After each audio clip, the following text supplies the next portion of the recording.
Conquistador accounts of encounters with Native Americans. Alvar Núñez. Cabeza de Vaca's expedition was not merely an exploration, it was a struggle for survival in its most primal sense.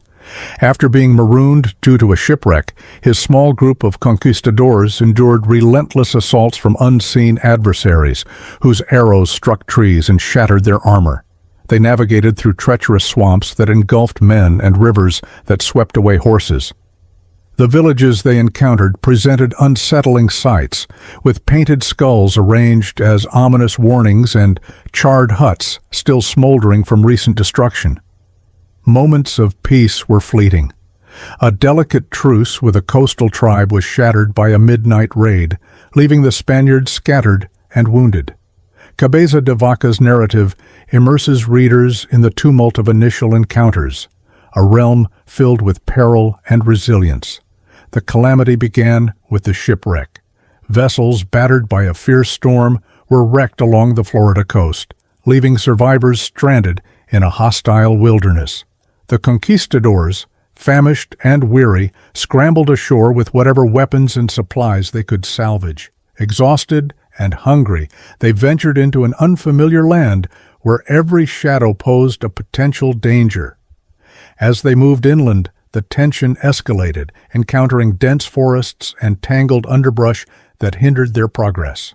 Eventually, they stumbled upon signs of human habitation, a small settlement that initially appeared deserted. Huts constructed of wood and thatch stood in eerie silence, their doorways gaping open like empty mouths.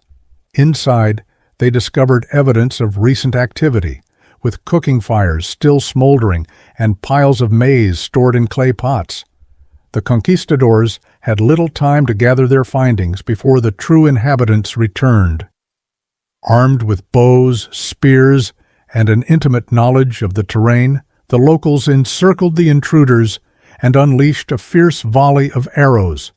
The Spaniards retreated in haste, finding their armor less effective than anticipated. Arrows struck with alarming force, penetrating shields and injuring numerous soldiers.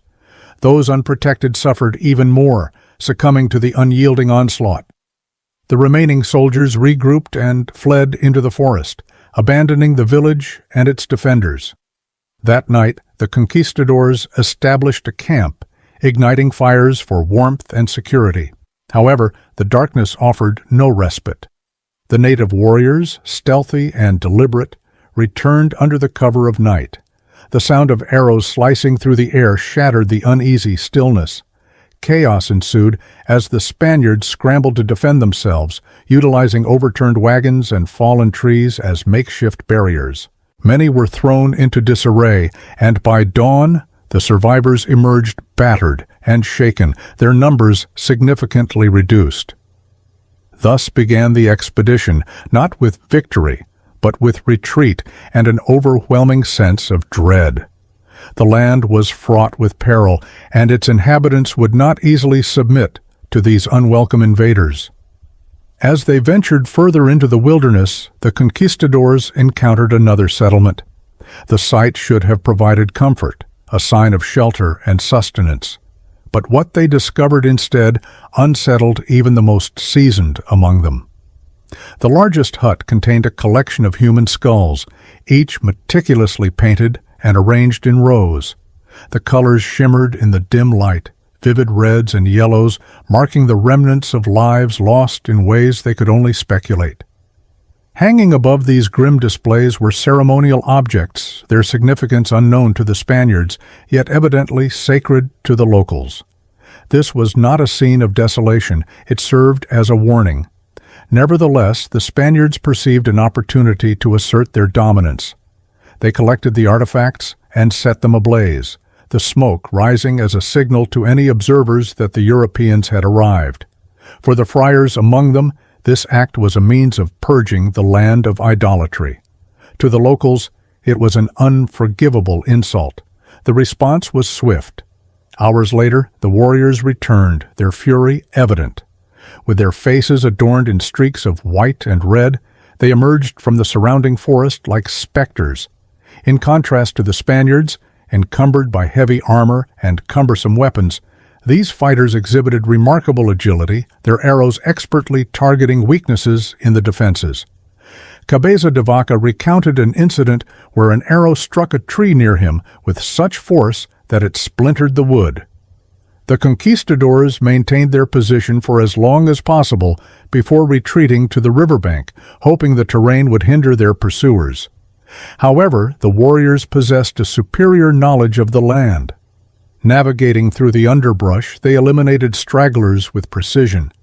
The Spaniards responded with swords and musket fire, yet their adversaries vanished as swiftly as they had appeared. By the time the conflict subsided, the Spaniards had abandoned the village, their objectives still unfulfilled. What remained was reduced to smoldering ash, a stark reminder of their incursion into a territory that resisted them at every opportunity. The wilderness seemed to come alive, shifting and encroaching upon the Spaniards as they advanced. Rivers emerged unexpectedly, their swift currents claiming the unwary. Cabeza de Vaca described one crossing where the waters surged violently, sweeping away a man and his horse. His companions could only watch in despair as the man's body disappeared downstream.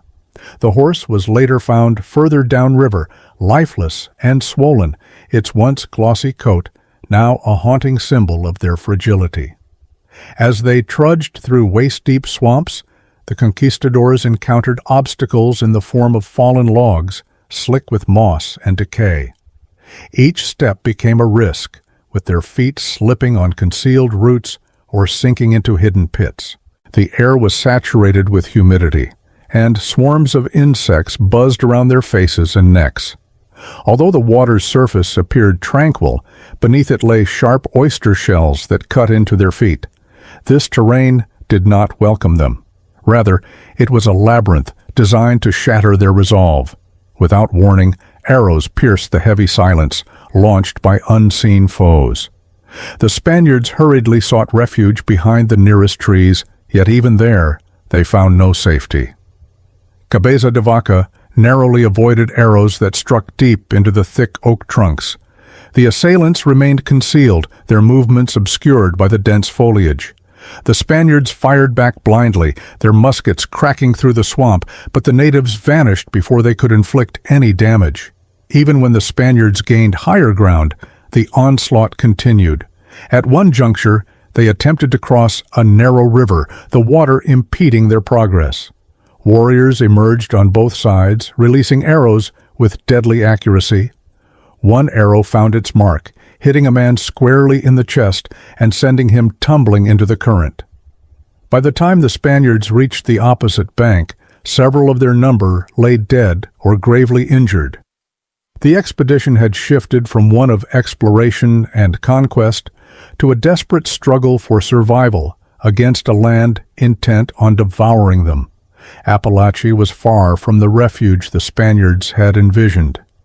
As they neared the town, with its wooden huts nestled within dense forests, they were greeted by an eerie silence. The villagers had abandoned their homes, leaving behind stores of maize and other supplies. While the Spaniards feasted, warriors began to assemble in the shadows of the tree line. They launched their assault at dawn, releasing arrows with deadly precision. The Spaniards, caught off guard, hurriedly attempted to defend themselves, their armor clanging as they established a defensive formation. The warriors skillfully utilized the landscape to their benefit. They struck swiftly and then retreated into the trees, their movements both rapid and well coordinated. The Spanish cavalry, which had once been their greatest asset, proved ineffective in the thick forest. One soldier, trying to charge forward, was unseated when his horse stumbled over a concealed root. Before he could regain his balance, an arrow pierced his neck, causing him to fall. The battle raged on throughout the day. Smoke rose into the sky as the Apalache huts ignited, their dry, thatched roofs catching fire like kindling. Amidst the chaos, the warriors capitalized on the confusion, launching attacks from unexpected positions. Cabeza de Vaca noted how the air was filled with the sounds of battle cries and the whistling of arrows, drowning out any efforts at coordination. In their desperation, the Spaniards retreated to the swamps on the outskirts of the settlement. However, the warriors did not relent. They pursued the fleeing invaders, wading into the mire to continue their offensive. The Spaniards attempted to regroup, but each effort to advance was met with fierce resistance. Several horses drowned as they struggled through the treacherous terrain, and the soldiers fared little better. By the time the Spanish managed to escape from Apalache, they were demoralized. Their aspirations of discovering wealth or allies in this unfamiliar land were extinguished, replaced by the harsh reality of a world that neither desired nor required their presence. The Spaniards entered the coastal village like phantoms, wary, famished, and driven by desperation. The evidence of recent habitation was clear: clay pots filled with beans and maize, fish drying on wooden racks, and footprints leading toward the distant forest. The village was hauntingly silent. As the conquistadors collected provisions, they sensed a palpable tension in the atmosphere. Their hands remained close to their weapons, ready for any eventuality. Just before dusk, silhouettes began to emerge from the forest. These figures advanced with purpose, their shapes merging with the dimming light. Cabeza de Vaca recounted how one individual stepped forward, presenting a bundle of smoked fish. Driven by hunger that overshadowed their wariness, the Spaniards accepted the offering. This initiated a tense exchange. In return for food, they offered beads, bells, and scraps of metal. The villagers maintained a cautious distance, close enough to observe yet far enough to retreat if necessary. There was a lack of trust, replaced instead by a shared necessity. The nights grew increasingly restless. Aware of their vulnerable situation, the Spaniards kept their fires alight and stationed watchmen. Every rustle of leaves or crack of a branch sent the men scrambling for their swords. The villagers' fires glimmered faintly in the distance, and although no immediate threat was present, the Spaniards understood that their presence would soon be contested. The attack came suddenly and without warning. Warriors surged into the camp, their battle cries shattering the night.